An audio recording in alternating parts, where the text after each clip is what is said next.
नमस्कार, मैं हूं चंद्रशेखर जोशी और आप देख रहे हैं अंतर्राष्ट्रीय खबरों का सबसे भरोसेमंद कार्यक्रम खबर दुनिया की। इस कार्यक्रम में हम आपको इस वक्त की बड़ी और महत्वपूर्ण अंतर्राष्ट्रीय खबरें बताते हैं और दो बड़ी खबरों पर अपने विशेषज्ञ मेहमान के साथ चर्चा करते हैं। आज के एपिसोड में हम चर्चा करेंगे कि क्या ट्रंप की हॉर्मुज खोलने की ईरान को दी गई समय सीमा के खत्म होने से पहले दोनों पक्षों में कोई समझौता हो पाएगा या फिर ट्रंप ईरान को खत्म करने की अपनी धमकी पर आगे बढ़ेंगे।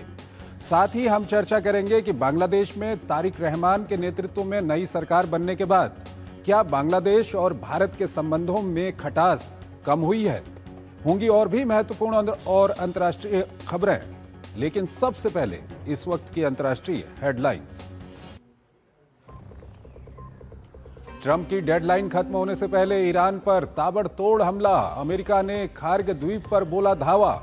चेतावनी के बाद इजराइल ने उड़ाए रेल पुल, मशहद में रेल सेवा स्थगित। तबरेज जंजान हाईवे को भी बनाया निशाना।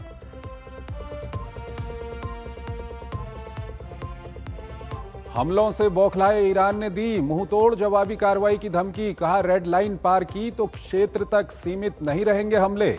ईरान ने शिराज हमले के बदले सऊदी के पेट्रोकेमिकल संयंत्र को बनाया निशाना।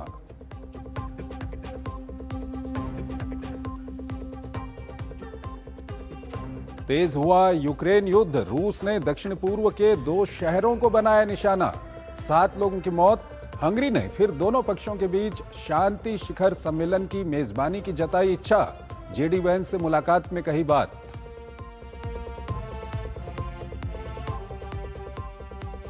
भारत बांग्लादेश संबंधों को मजबूत बनाने की अहम पहल। बांग्लादेश के विदेश मंत्री की 3 दिवसीय दिल्ली यात्रा। विदेश मंत्री एस जयशंकर, एनएसए अजीत डोभाल, केंद्रीय मंत्री हरदीप पुरी से करेंगे मुलाकात।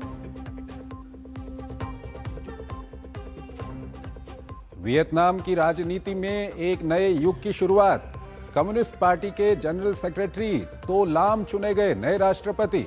प्रधानमंत्री मोदी ने दी बधाई, जताया विश्वास उनके नेतृत्व में दोनों देशों के संबंध होंगे और मजबूत।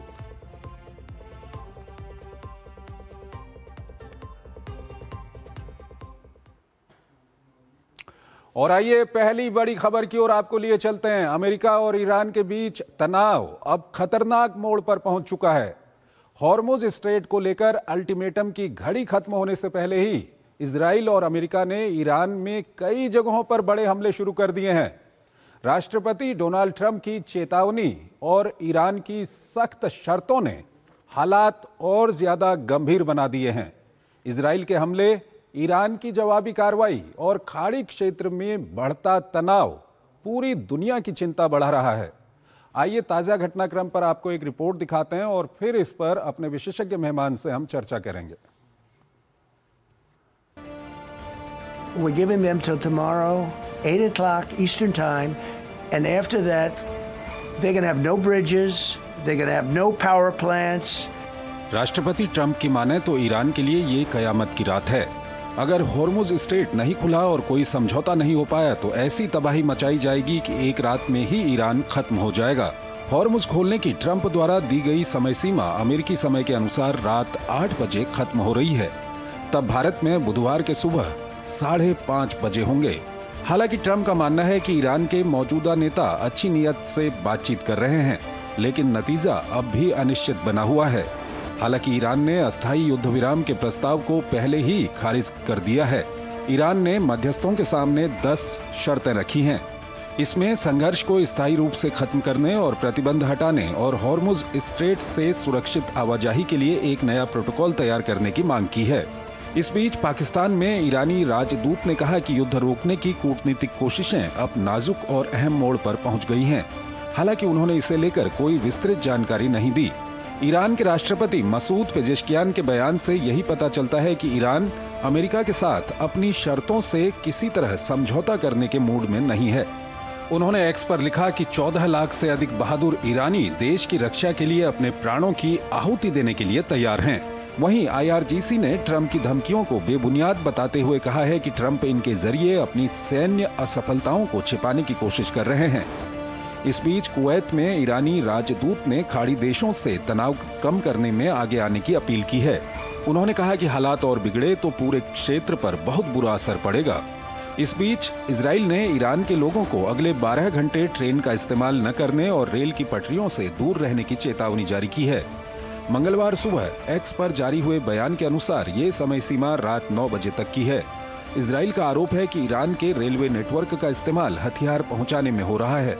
इजराइल ने काशान और कुम में रेलवे पुल पर हमला किया है। मशहद में इजरायली चेतावनी के मद्देनजर रेल सेवा को स्थगित कर दिया गया है। इस बीच इजराइल ने एक वीडियो जारी कर ईरान के अब तक 130 से ज्यादा एयर डिफेंस सिस्टम को नष्ट करने का दावा किया है, जबकि अमेरिका ने ईरान में अब तक 13,000 लक्ष्यों को निशाना बनाने का दावा किया है। आज ईरान के पश्चिमी हिस्से में स्थित खुर्रमाबाद एयरपोर्ट पर अमेरिका और इजराइल की ओर से हवाई हमला किए जाने की खबर है। वहीं अमेरिका ने खर्ग द्वीप पर बड़े हमले शुरू कर दिए हैं। साझा हमले में तबरेज अंजान हाईवे का पुल ध्वस्त करने का दावा किया है। ईरानी मीडिया ने हमले में एक यहूदी धर्मस्थल के पूरी तरह तबाह हो जाने का दावा किया है। उधर ईरान ने भी इजराइल में जमकर मिसाइलें बरसाई हैं। क्लस्टर वॉरहेड वाली बैलिस्टिक मिसाइल से दागे गए बमों से मध्य इजराइल के कई स्थानों पर नुकसान पहुंचने की खबर है। ईरान का खाड़ी देशों पर हमले का सिलसिला जारी रहा। ईरान के करीब एक मालवाहक जहाज को निशाना बनाए जाने की भी बात सामने आई है। मीडिया में ईरान के नए सुप्रीम लीडर मुस्तबा खामनेई की सेहत को लेकर भी खबरें तैर रही हैं। एक रिपोर्ट में कहा गया है कि मुस्तबा बेहोश हैं और फिलहाल ईरान के शहर कौम के एक अस्पताल में उनका इलाज चल रहा है। बहरहाल पेंटागन ऊर्जा ठिकानों को उड़ाने के ट्रंप के प्लान को अंतिम रूप देने में जुटा है और ईरान इसका जवाब। और इस खबर पर ज्यादा बात करने के लिए हमारे साथ जुड़ रही हैं professor Anshu Joshi, SIS JNU से हैं, विदेशी मामलों की जानकार हैं। अंशु जी, बहुत बहुत स्वागत है आपका। अंशु जी, आपने ये ताज़ा रिपोर्ट देखी होगी, पिछले 2-3 घंटे में ईरान के अंदर में जो नागरिक ठिकाने हैं उन पर काफ़ी हमले हुए हैं, नंबर 1। और नंबर 2, अभी कुछ ही देर पहले एक ट्रंप का सोशल मीडिया पर एक पोस्ट आया है जिसमें वो कहते हैं कि एक पूरी सभ्यता नष्ट होने वाली है। और नंबर 3, ये जो देश मध्यस्थता कर रहे हैं, चाहे हम पाकिस्तान की बात करें और इजिप्ट की बात करें या तुर्की की बात करें, उनके सूत्रों का कहना है कि बहुत मुश्किल हो रहा है दोनों के बीच में किसी तरह का कोई समझौता करवाना, क्योंकि दोनों बच्चों की तरह लड़ रहे हैं और दोनों की अपनी बहुत ज्यादा ईगो है। क्या कुछ कहेंगे आप, किस ओर बढ़ रहा है ये युद्ध? चंद्रशेखर जी, अब एक निर्णायक मोड़ ये युद्ध लेता हुआ दिखाई देगा।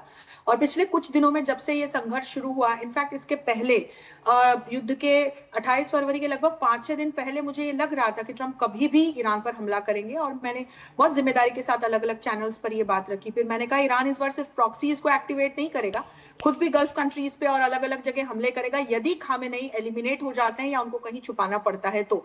ये भी हुआ। और फिर इसके बाद लगातार एक्सपर्ट्स जो है वो शांति वार्ता की संभावनाओं की बात करते रहे। मैंने तब भी ये कहा कि 6 अप्रैल के बाद एक बड़ा हमला इजराइल और अमेरिका करते हुए दिखाई पड़ेगा। उसके कारण है चंद्रशेखर जी, आप ट्रंप के व्यवहार को और स्टेटमेंट्स को यदि कंपेयर करके देखें तो एक्शंस में और कहने में आपको एक बहुत बड़ा अंतर पिछले कुछ दिनों में दिखाई पड़ेगा।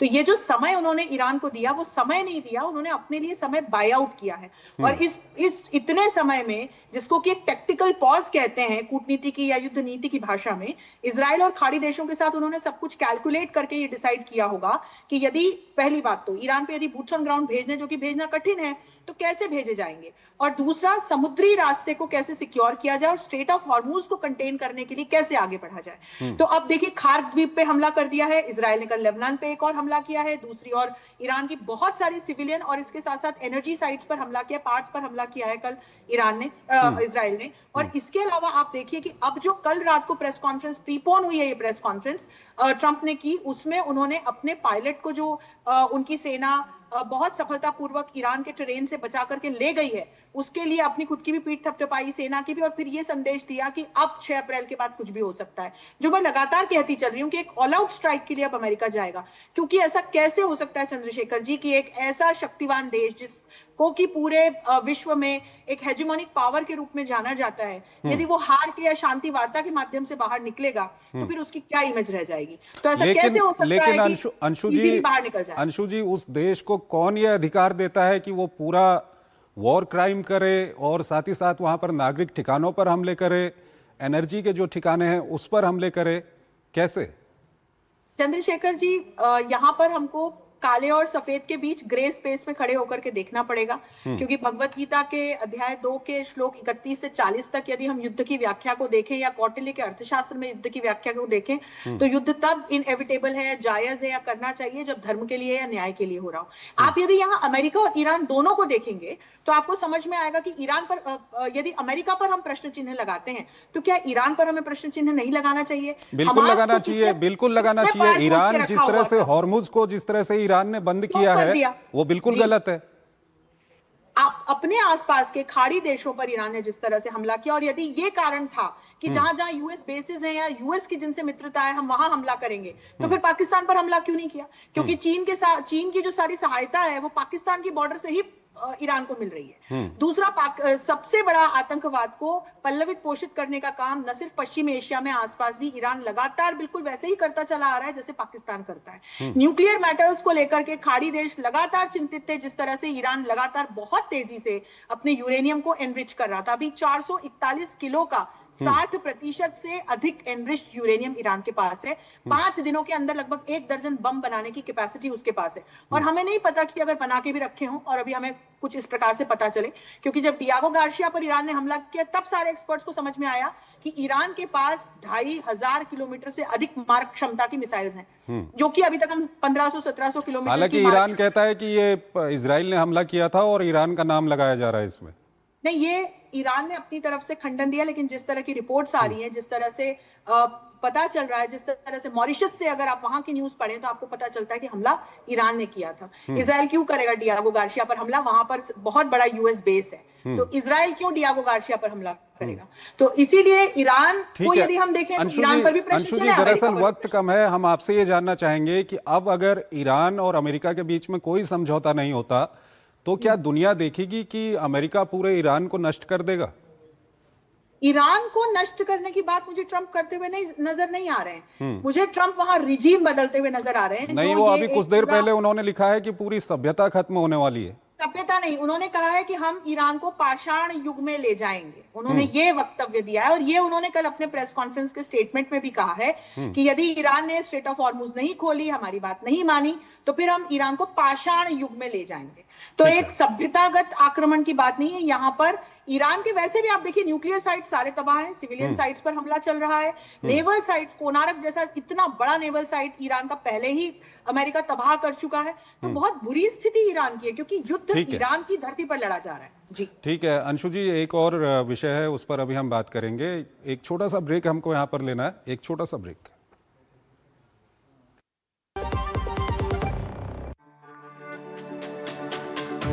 मेरी पसंद, मेरी पसंद, मेरी पसंद, मेरी पसंद,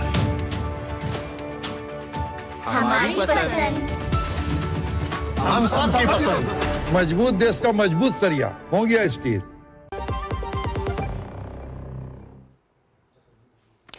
स्वागत है आपका। ब्रेक के बाद अगली महत्वपूर्ण खबर की ओर आपको लिए चलते हैं। बांग्लादेश में पूर्व प्रधानमंत्री शेख हसीना के तख्ता पलट के बाद बनी मोहम्मद यूनुस के नेतृत्व वाली अंतरिम सरकार के समय भारत और बांग्लादेश के रिश्तों में काफ़ी कड़वाहट आ गई थी।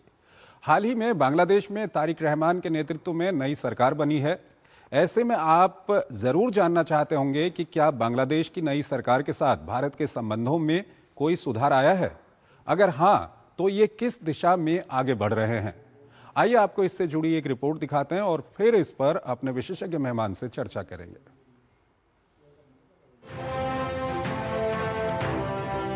बांग्लादेश में जब से तारिक रहमान के नेतृत्व में बीएनपी सरकार सत्ता में आई है, तब से भारत के साथ उसके रिश्तों में सकारात्मक बदलाव नजर आ रहे हैं, जिसे आगे बढ़ाने के लिए बांग्लादेश के नए विदेश मंत्री खलीलुर रहमान अपनी 3 दिवसीय यात्रा के लिए नई दिल्ली पहुंच चुके हैं। मोहम्मद यूनुस की अंतरिम सरकार के दौरान दोनों देशों के बीच कड़वाहट बढ़ गई थी, लेकिन प्रधानमंत्री तारिक रहमान के नेतृत्व वाली नई सरकार अब भारत को न केवल पड़ोसी बल्कि संकट की घड़ी में भरोसेमंद साथी के रूप में ही देख रही है। गेहूं और डीजल की आपूर्ति, उच्च स्तरीय कूटनीतिक संपर्क तथा क्रिकेट संबंधों में सुधार की हालिया घटनाएं बताने के लिए काफी हैं कि भारत और बांग्लादेश के रिश्तों पर जमी बर्फ पिघलने लगी है। तारिक रहमान सरकार ने सत्ता संभालते ही क्षेत्रीय स्थिरता और आर्थिक मजबूती के लिए भारत के साथ सहयोग को प्राथमिकता दी अमेरिका, इजराइल और ईरान के बीच संघर्ष तथा होर्मुज स्ट्रेट के प्रभावित होने से बांग्लादेश में ईंधन और खाद्यान्न का संकट गहरा गया। तो ढाका ने भारत की तरफ उम्मीद भरा हाथ बढ़ाया, जो दुनिया का दूसरा सबसे बड़ा गेहूं उत्पादक है। भारत ने हाल ही में गेहूं निर्यात पर लगी पाबंदी हटाई और सीमित मात्रा में निर्यात की अनुमति दी है। ऐसे में बांग्लादेश को भारत से काफी उम्मीदें हैं। ऊर्जा क्षेत्र में भी भारत की मदद उल्लेखनीय है। बांग्लादेश ने भारत से डीजल आपूर्ति का अनुरोध किया, जिसके बाद भारत बांग्लादेश मैत्री पाइपलाइन के जरिए डीजल की सप्लाई की गई। साथ ही अप्रैल में डीजल की अतिरिक्त मात्रा भेजने की योजना है, जबकि वार्षिक समझौते के तहत 1,80,000 टन डीजल की क्षमता है। व्यापार और निवेश को बढ़ावा देने के लिए दोनों पक्ष सक्रिय हैं। भारत आने से पहले बांग्लादेश के विदेश मंत्री ने मीडिया से बात करते हुए कहा कि मैं इंडियन ओशन कॉन्फ्रेंस में जाने से पहले भारत जा रहा हूं। दिल्ली की यात्रा के दौरान मैं भारत के विदेश मंत्री एस जयशंकर और कई अन्य महत्वपूर्ण सरकारी प्रतिनिधियों से मिलूंगा। बातचीत का मुख्य विषय दोनों देशों के रिश्तों का भविष्य होगा।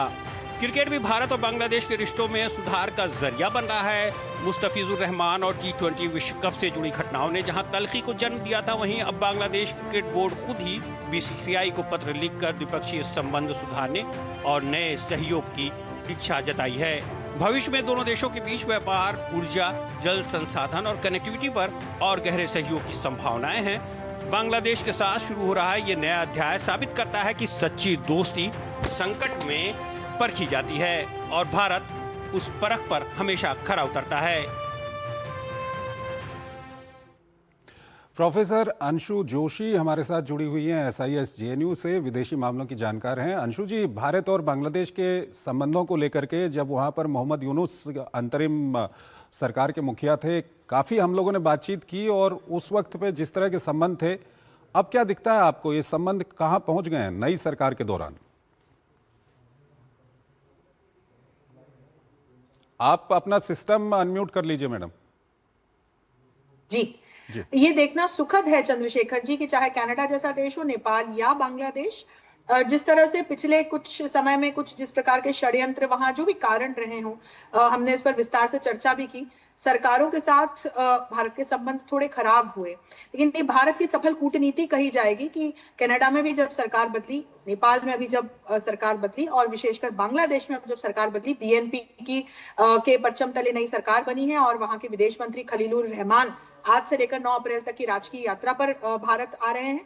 तो ये देखना बड़ा सुखद है कि भारत के साथ चाहे ऊर्जा सुरक्षा की दृष्टि से देखें, ओवरऑल बायलैटरल रिलेशंस की दृष्टि से देखें, आप यदि अलग अलग वीजा सर्विसेज को लेकर, रीजनल कोऑपरेशन को लेकर के या स्पोर्ट्स को लेकर के या आयात निर्यात को लेकर के, बॉर्डर सिक्योरिटी को लेकर के देखें तो रिश्ते अब बेहतर होते हुए नजर आ रहे हैं। जिस तरह से बांग्लादेश के लगातार बयान हम सुन रहे हैं, देख रहे हैं, और इस यात्रा के बाद मुझे लगता है कि जिस तरह से एक बांग्लादेश और भारत के बीच में आपसी भरोसे का और एक अच्छा एमिकेबल रिश्ता हमने देखा है, वो हमको फिर से बनता हुआ नजर आएगा।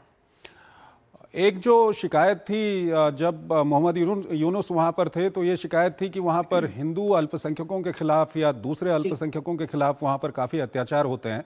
क्या ये शिकायत दूर हुई है अब?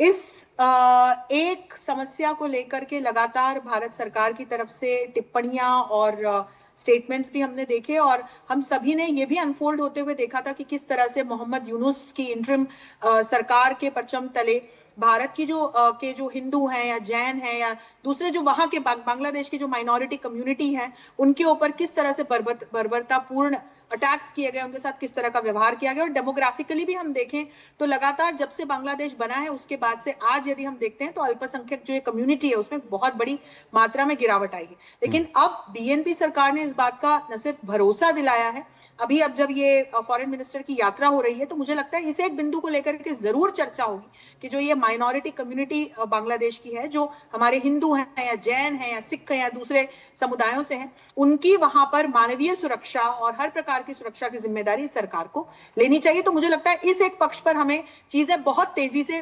सकारात्मक रूप से बदलती हुई दिखाई पड़नी चाहिए। अभी जिस तरह का माहौल है, जिस तरह का संकट है, और वैसे भी अगर बांग्लादेश की जो स्थिति हो गई थी मोहम्मद यूनुस के नेतृत्व में, उस स्थिति से बांग्लादेश को उबारने में भारत कितनी मदद कर सकता है बांग्लादेश की, और जो ये यात्रा हो रही है उनके डिप्लोमेट्स की यहाँ पर, ये कितनी महत्वपूर्ण है इसको लेकर के? ये आपने बहुत अच्छा प्रश्न पूछा, क्योंकि मोहम्मद यूनुस की जो इंटरिम गवर्नमेंट थी उसमें हमने देखा कि कट्टरपंथियों ने और आईएसआई ने अपना हाथ मिला करके भारत के साथ कैसे लगातार बांग्लादेश के रिश्ते खराब कराए, और इसका प्रभाव बांग्लादेश पर ही पड़ा। इन्फ्लेशन ऑल टाइम हाई हुआ वहां पर, अनएम्प्लॉयमेंट की समस्या आई, आयात निर्यात को लेकर के बड़ी समस्याएं आई। तो अब यदि हम देखते हैं तो न सिर्फ दोनों देशों के बीच के द्विपक्षीय संबंधों को लेकर के, जैसे फ्यूल इंपोर्ट्स को लेकर के, अभी खाद्यान्न को लेकर के और फ्यूल को लेकर के बांग्लादेश में बड़ी चिंता थी, तो भारत ने सहायता भेजी अभी बांग्लादेश को। और भारत कभी भी नेबरहुड फर्स्ट पॉलिसी के साथ अपने जो पड़ोसी देश हैं, चाहे जिस सरकार के तले हो या जिस प्रकार की स्थिति हो, हम हमेशा अपनी सहायता भेजते हैं। तो वो किया है। तो अब जैसे पेट्रोलियम प्रोडक्ट्स को लेकर के, डोमेस्टिक फ्यूल को लेकर के बांग्लादेश को थोड़ी चिंता है, वहां भारत सहायता कर रहा है। वीजा सर्विसेज को लेकर के, क्षेत्रीय यदि हम सहयोग की दृष्टि से देखें, खाद्यान्न की दृष्टि से देखें, इस पर भी कुछ निर्यात को लेकर के जो पाबंदियां थी वो हमारी तरफ से कम की गई हैं, हटाई गई हैं। तो मुझे लगता है कि ये जो तमाम बांग्लादेश के लिए क्रिटिकल एलिमेंट्स हैं, तो उसको देखते हुए भारत के साथ रिश्ते बेहतर होंगे, तो फिर मुझे लगता है कि बांग्लादेश की अपनी जो आंतरिक स्थितियां हैं वो भी बेहतर होती हुई दिखाई पड़ेंगी। पिछले कुछ समय में बांग्लादेश के अंदर में हमने देखा कि काफी कट्टरपंथी वहां पर काफी मजबूत हो गए थे, और साथ ही साथ पाकिस्तान से भी बांग्लादेश का जो रिश्ता था वो बहुत आगे बढ़ गया था। ये भारत के लिए क्या आज भी चिंता का विषय रहेगा? देखिए, किसी भी देश के साथ हमारे द्विपक्षीय संबंधों के कुछ तो परमानेंट एलिमेंट्स होते हैं, और हम या बांग्लादेश ये कभी नहीं भूल सकता कि बांग्लादेश का जन्म कैसे और किन परिस्थितियों में हुआ और उसमें भारत की किस प्रकार की भूमिका रही। हालांकि ये देखना बहुत दुखद रहा कि जब मोहम्मद यूनुस की सरकार बनी तो किस तरह से लगातार वहां कट्टरपंथियों ने और फिर पाकिस्तान के आईएसआई ने अपना दखल दे करके भारत के साथ रिश्ते खराब करवाए। हमारे जो वहां पर हिंदू भाई बहन रह रहे थे उनके साथ किस प्रकार का सलूक किया गया, इन्फिल्ट्रेटर्स किस तरह से जो पश्चिमी बंगाल के साथ बॉर्डर एरिया है वहां से किस तरह से लगातार आए और हमारी आंतरिक सुरक्षा को चुनौतियां दी।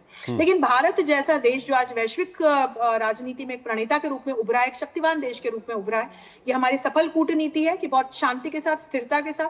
अभी जब बांग्लादेश में नई सरकार आई, और ये देखिए हम ये भी ना भूलें कि बीएनपी किसकी पार्टी है, तो फिर हम ये देखें कि खालिदा जिया के बेटे, तो खालिदा जिया का जो टेन्योर रहा उसमें बांग्लादेश और भारत के बहुत अच्छे संबंध नहीं रहे, लेकिन उनके बेटे आज के भारत को समझते हैं, और ये देखना सुखद है कि उनकी तरफ से भारत के साथ के संबंधों को लेकर लगातार प्रोग्रेसिव स्टेटमेंट्स आए हैं और एक फॉरवर्ड लुकिंग अप्रोच की वो बात कर रहे हैं। तो मुझे लगता है कि आगे स्थितियां और अच्छी बेहतर होती हुई दिखाई पड़े। बहुत बहुत आपका शुक्रिया अंशु जी हमारे इस कार्यक्रम में जुड़ने के लिए, और दोनों ही महत्वपूर्ण विषयों पर अपना महत्वपूर्ण विश्लेषण हमारे दर्शकों के साथ साझा करने के लिए।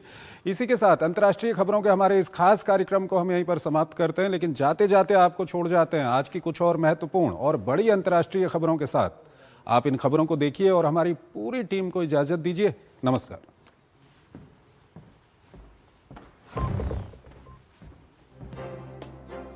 कम्युनिस्ट पार्टी के महासचिव टो लाम ने मंगलवार को वियतनाम के नए राष्ट्रपति के रूप में शपथ ली। वियतनाम की नेशनल असेंबली ने सर्वसम्मति से उन्हें राष्ट्रपति चुना। टो लाम के समर्थन में 495 डिप्टी ने मतदान किया।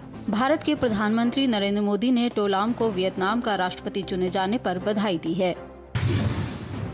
नासा के आर्टेमिस 2 मिशन ने ऐतिहासिक चांद फ्लाईबाय सफलतापूर्वक पार कर लिया है। 4 अंतरिक्ष यात्री 50 साल बाद चांद के पास पहुंचे और उसके चारों ओर चक्कर लगाए।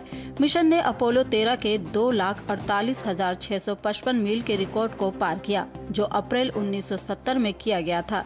इस मिशन ने चंद्रमा के दूरवर्ती हिस्से को भी देखा और नया रिकॉर्ड स्थापित किया। लीबिया के मिस्त्राता तट पर हाल ही में कई शव बरामद हुए हैं, जिन्हें प्रशासन ने प्रवासियों के शव होने की संभावना जताई है। इस साल खराब मौसम के कारण भूमध्य सागर में यात्रा बाधित हो गई, जिससे उत्तरी अफ्रीका से यात्रा करना बेहद खतरनाक हो गया। अंतर्राष्ट्रीय प्रवासन संगठन के अनुसार 2024 में केंद्रीय भूमध्य सागर में अब तक 683 प्रवासी मारे गए हैं, जो 2014 के बाद से सबसे उच्चतम आंकड़ा है।